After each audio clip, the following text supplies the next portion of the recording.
ओम नमः शिवाय। आइए सुनते हैं अन्नपूर्णा माता की व्रत कथा। माता अन्नपूर्णा माता का महाव्रत मार्गशीर्ष माह के कृष्ण पक्षी पंचमी से आरंभ होता है और मार्गशीर्ष शुक्ल छठी को समाप्त हो जाता है।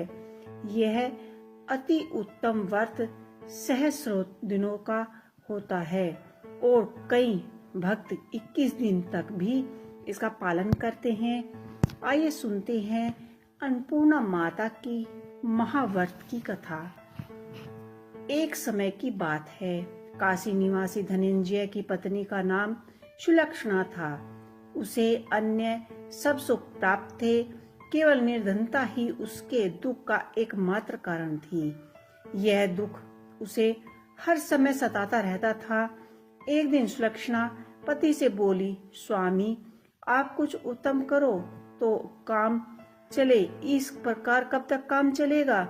सुलक्षणा की बातें धनंजय के मन में बैठ गई और वह उसी दिन विश्वनाथ जी शंकर जी को प्रसन्न करने के लिए बैठ गए और कहने लगे कि हे देव, धनी देव विश्वेश्वर, मुझे पाठ पूजा कुछ भी नहीं आता, आपके भरोसे बैठा हूँ। इतनी विनती करके वह 2-3 दिन भूखा प्यासा बैठा रहा। यह देखकर भगवान शंकर जी ने उसके कान में अन्नपूर्णा अन्नपूर्णा अन्नपूर्णा इस प्रकार के 3 बार कहा। यह कौन क्या कह गया? इसी सोच में धनंजय पड़ गया कि मंदिर में से आते ब्राह्मणों को देखकर पूछने लगा, पंडित जी अन्नपूर्णा कौन है? ब्राह्मण जी ने कहा, तू अन्नपूर्णा छोड़, तू अन्न पे छोड़ बैठा है तो सो तुझे अन्न की ही बात सुनाई देती है। जा घर जाकर अन्न ग्रहण कर। धनंजय घर गया, स्त्री से सारी बातें कही। वह बोली, नाथ चिंता मत करो, स्वयं शंकर जी ने यह मंत्र दिया है, वो स्वयं ही इसका खुलासा करेंगे। आप फिर से जाकर उनकी आराधना करो। धनंजय फिर से जैसे का तैसे पूजा ही में बैठ गया और रात्रि में शिव जी ने आज्ञा दी कि कहा तू पूर्व दिशा में चला जा, वहाँ अन्नपूर्णा का नाम जपता जाता और रास्ते में फल खाता, झरनों का पानी पीता जाता। इसी प्रकार कितने ही दिनों तक यह चलता रहा। वहाँ उसे चांदी सी चमकने वाली वन की शोभा दिखने में आई। सुंदर सरोवर देखने में यह उसके किरणें कितनी ही अप्सराएं झुंड में बैठी हुई थी। एक कथा सुनती और सब मिलकर अन्नपूर्णा माता इस प्रकार बार बार कहती। यह अगहन मार्गशीर्ष मास की उज्जैली रात्रि थी और आज से ही व्रत का आरंभ था। जिसे शब्द की खोज करने वह निकला था, वह उसे वहां सुनने को मिला। धनंजय ने उनके पास जाकर पूछा, हे देवियों, आप यहाँ क्या कर रही हो? उन सब ने कहा, हम सब माँ अन्नपूर्णा का व्रत कर रहे हैं। धनंजय ने पूछा, व्रत पूजा करने से क्या होता है? यह किसी ने किया है? इसे कब किया जाता है? कैसे व्रत है और कैसे विधि है? मुझसे सविस्तार पूर्वक बताए। वे कहती है कि इस व्रत को करने से सब कोई कर सकता है। 21 दिन तक के लिए 21 गांठ का सूत्र लेना चाहिए। 21 दिन यदि न बने तो 1 दिन उपवास करें। यह सभी करने से केवल कथा सुनकर प्रसाद ले, निराहार रहकर कथा कहे। कथा सुनने वाला कोई न मिले तो पीपल के पत्तों को रख कर सुपारी या दत्तक कुमारी गवार पट्टा वृक्ष को सामने कर दीप को समक्ष कर सूर्य गाय तुलसी या महादेव को बिना कथा सुनाए मुख में दाना न डाले। यदि भूल से भी कुछ पड़ जाए तो 1 दिवस फिर उपवास करे। व्रत के दिन क्रोध न करे और झूठ न बोले। धनंजय बोला, इस व्रत के करने से क्या होगा?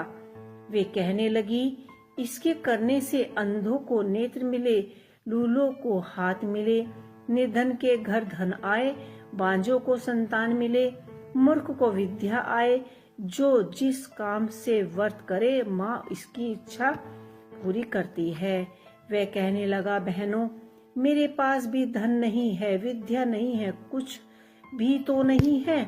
मैं तो दुखिया ब्राह्मण हूँ, मुझे इस व्रत का सूत दे दो।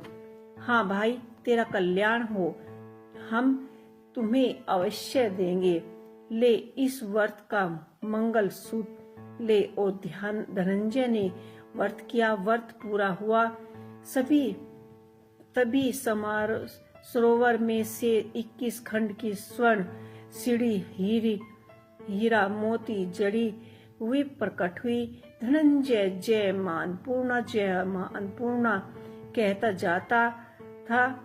इसी प्रकार कितनी ही सीढ़ी उतर गया तो क्या देखता है कि करोड़ों सूर्य से प्रकाशमान अन्नपूर्णा का मंदिर है।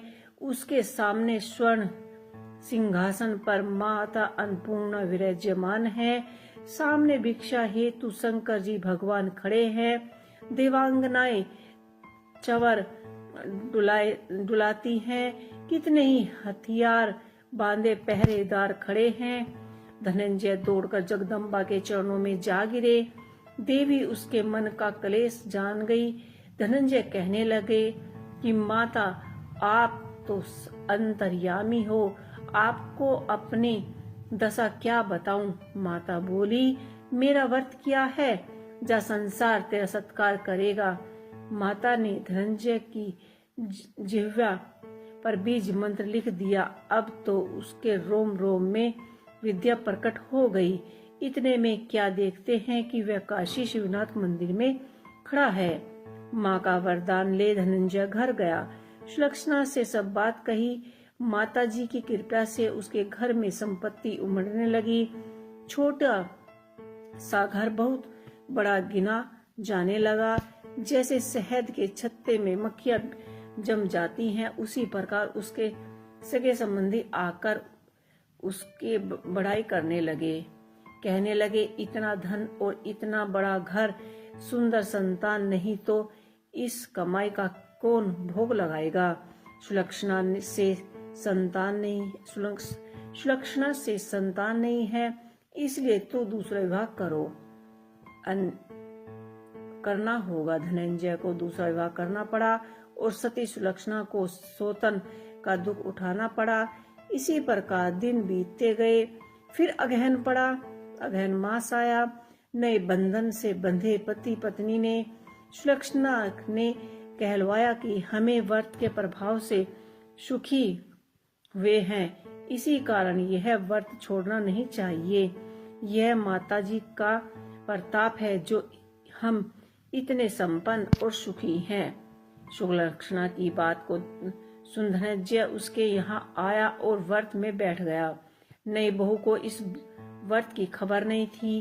वह धनंजय के आने की राह देख रही थी। दिन बीतते गए और व्रत पूर्ण होने में 3 दिवस बाकी थे कि नई बहू को खबर पड़ी कि उसके मन में ईर्ष्या की ज्वाला धधकने लगी। सुलक्षणा घर आ गई और सुलक्षणा के घर वह जा पहुंची और उसने वहां भगदड़ मचा दी। वह धनंजय को अपने साथ ले गई। नए घर में धनंजय को थोड़ी देर के लिए निद्रा न आई। इसी समय नई बहू ने उसका व्रत का सूत तोड़कर आग में फेंक दिया। अब तो माताजी का प्रकोप जाग गया और घर में एकाएक आग लग गई। सब कुछ जलकर खाक हो गया। सुलक्षणा जान गई कि पति को फिर अपने घर ले गई। नई बहू रूठकर पति के घर जा बैठी। पति को परमेश्वर मानने वाली सुलक्षणा बोली, हे नाथ, घबराहट नहीं, माता की कृपा अलौकिक है। पुत्र कपूत हो जाते हैं पर माता को माता नहीं होती। अब आप श्रद्धा और भक्ति से आराधना शुरू करो। वे जरूर हमारा कल्याण करेगी। धनंजय फिर से माता के पीछे पड़ गए। फिर वही सरोवर सीढ़ी प्रकट हुई और माता अन्नपूर्णा कहकर वह उसमें उतर गए। वहां माता जी के चरणों में रुदन करने लगे। माता प्रसन्न होकर बोली, यह मेरा स्वर्ण की मूर्ति ले, उसकी पूजा करना, तू फिर से सुखी हो जाएगा। जा, तुझे तेरा आशीर्वाद है। तेरी स्त्री सुलक्षणा ने श्रद्धा से मेरा व्रत किया है, उसे मैंने पुत्र दिया है। धनंजय ने आंखें खोली तो खुद को काशी विश्वनाथ जी के मंदिर में खड़ा पाया। वहां से फिर से उसी प्रकार घर में आए। इधर सुलक्षणा के दिन चढ़े और महीने पूरे होने पर पुत्र को जन्म दिया। गांव में आश्चर्य की लहर दौड़ पड़ी।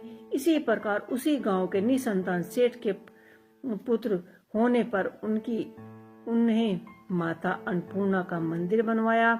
उसमें माता जी धूमधाम से पधारी, यज्ञ किया और धनंजय को मंदिर के आचार्य का पद दिया। जीविका के लिए आश्चर्य का पद मिला और जीविका के लिए मंदिर की दक्षिणा और रहने के लिए बड़ा सुंदर भवन दिया। धनंजय स्त्री पुत्र सहित वहां रहने लगा। माता जी के चढ़ावे में भरपूर आमदनी होने लगी। उधर नई बहू के पिता के घर डाका पड़ा, सब लूट ले गए और वे भीख मांगकर पेट भरने लगे। सुलक्षणा ने यह सुना तो उन्हें बुलावा भेजा, अलग घर में रखकर और उसके अन्न वस्त्र का प्रबंध किया। धनंजय और सुलक्षणा और उसका पुत्र माता जी की कृपया से आनंद से रहने लगे। माता जी ने जैसे